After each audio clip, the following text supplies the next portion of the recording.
Assalamualaikum warahmatullahi ta'ala wabarakatuh.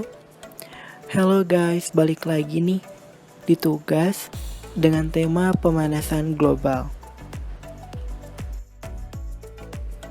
Di sini juga saya tidak sendirian, ada teman-teman saya yang membantu dalam penugasan ini.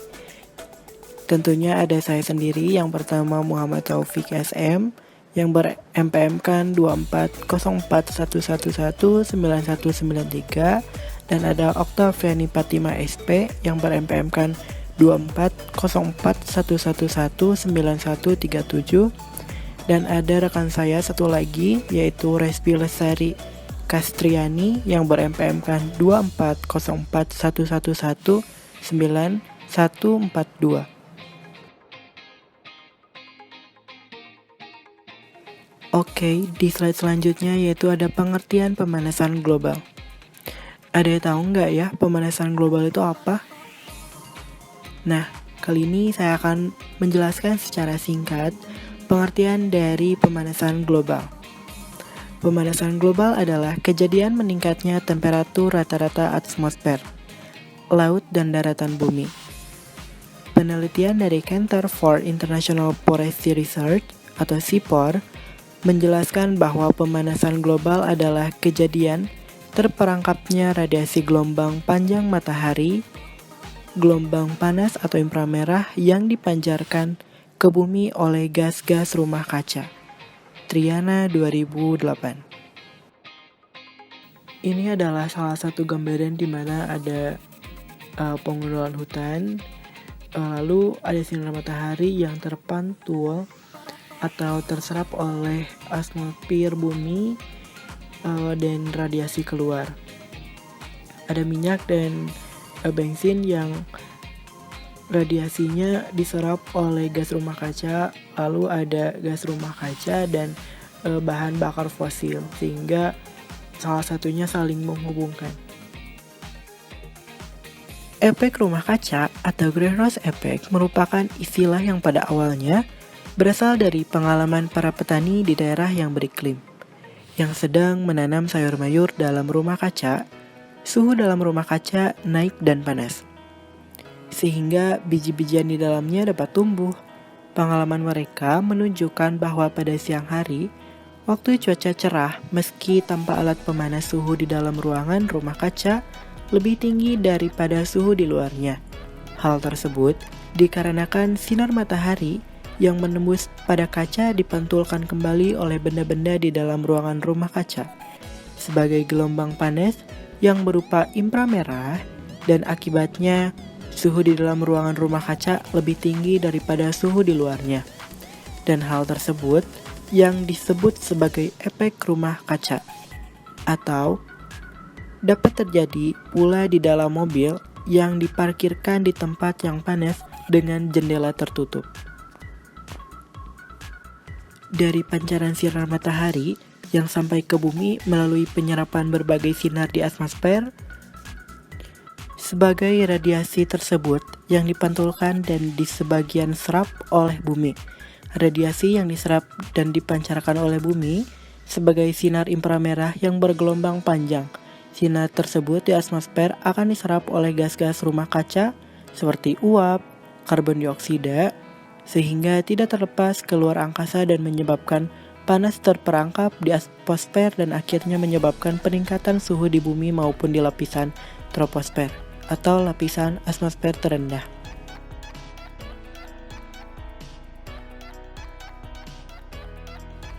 Gas rumah kaca adalah istilah kolektif untuk gas-gas yang memiliki efek rumah kaca, seperti karbon dioksida, metana, nitrogen oksida, ozon, dan uap air. Beberapa gas tersebut memiliki efek rumah kaca lebih besar daripada gas lainnya. Sebagai contoh, ada metana yang memiliki efek 20-30 kali lebih besar dibanding dengan karbon dioksida, dan diperkirakan memiliki efek rumah kaca 1000 kali, yaitu CFC, yang lebih kuat dibanding dengan karbon dioksida. Kontribusi relatif terhadap efek rumah kaca masing-masing tersebut disajikan pada dalam suatu tabel ini, antara lain seperti tabel yang ada pada slide ini. Seperti pada tabel tersebut, metana berkontribusi 15-20% terhadap efek rumah kaca dan oleh karena itu, pengaruh ini tidak dapat diabaikan. Sumber-sumber metana mencakup lahan seperti persawahan, peternakan, sapi, industri minyak dan gas, serta tempat-tempat pembuangan sampah atau TPA.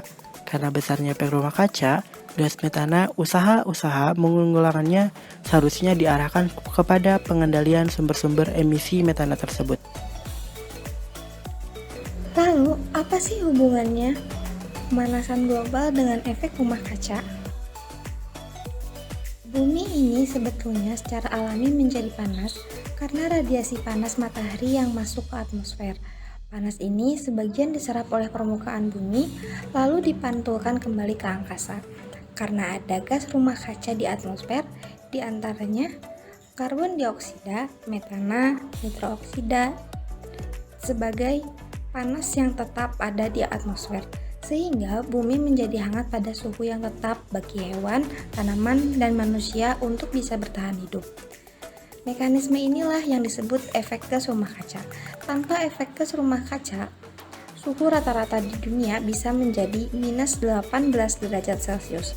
Sayangnya, karena sekarang ini terlalu banyak gas rumah kaca di atmosfer, terlalu banyak panas yang ditangkapnya. Akibatnya bumi menjadi semakin panas.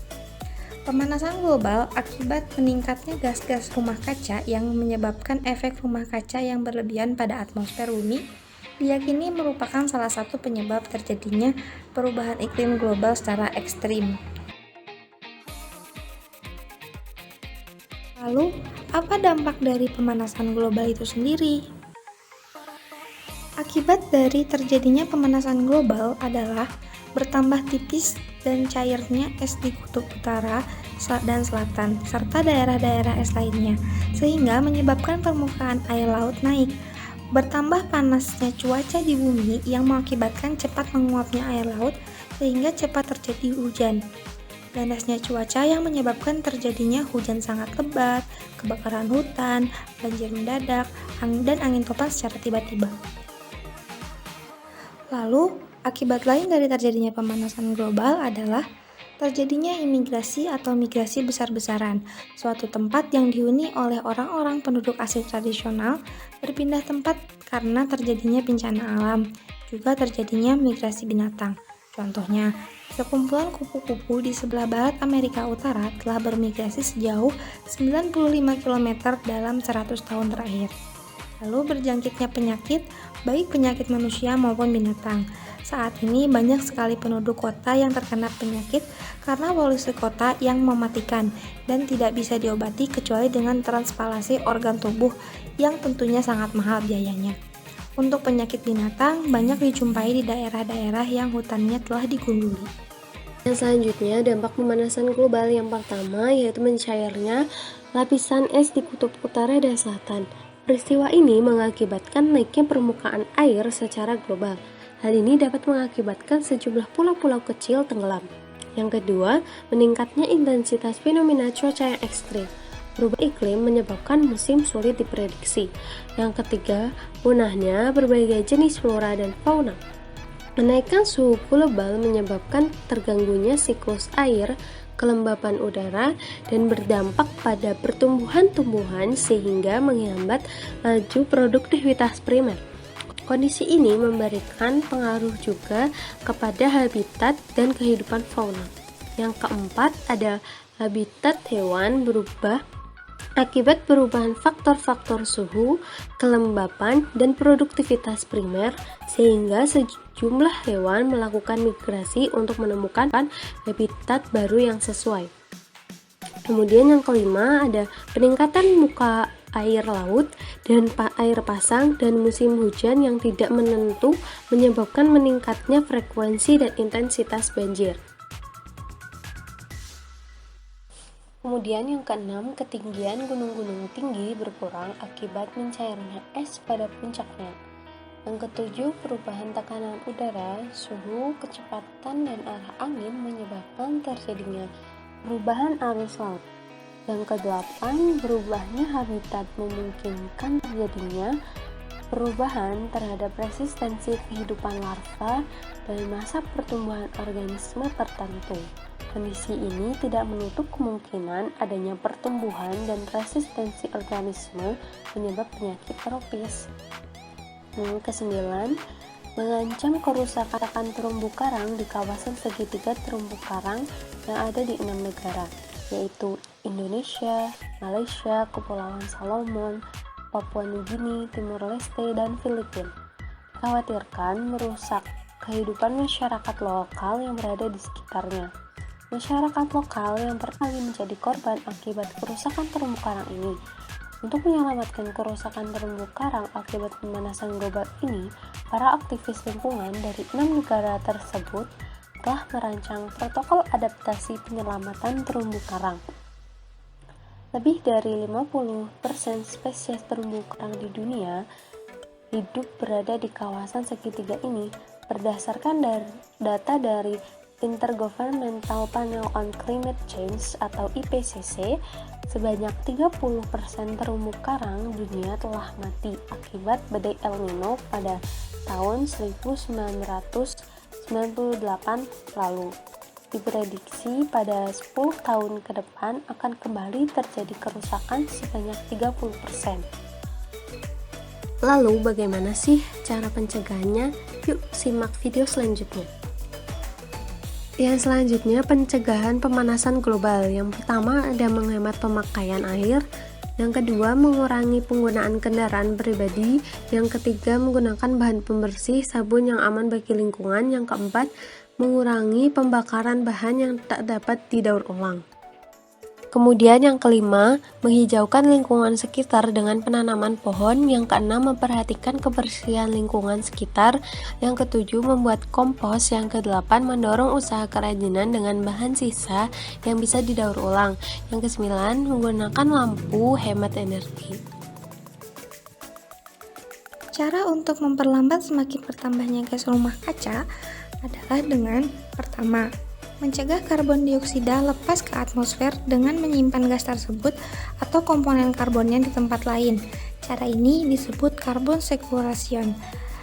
Karbon gas dioksida ini dihilangkan secara langsung. Caranya dengan menyuntikkan gas tersebut ke sumur-sumur minyak untuk mendorong agar minyak bumi keluar ke permukaan. Injeksi juga dilakukan untuk mengisolasi gas ini di bawah tanah seperti dalam sumur minyak, lapisan batubara, dan aquafer. Yang kedua adalah mengurangi produksi gas rumah kaca dengan cara melakukan reboisasi dengan penghutanan kembali yang berperan dalam mengurangi semakin bertambahnya gas rumah kaca.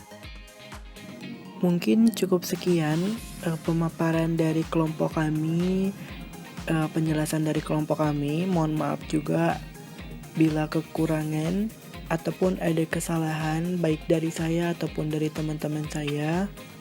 Wabillahi taufiq wal hidayah. Wassalamualaikum warahmatullahi wabarakatuh.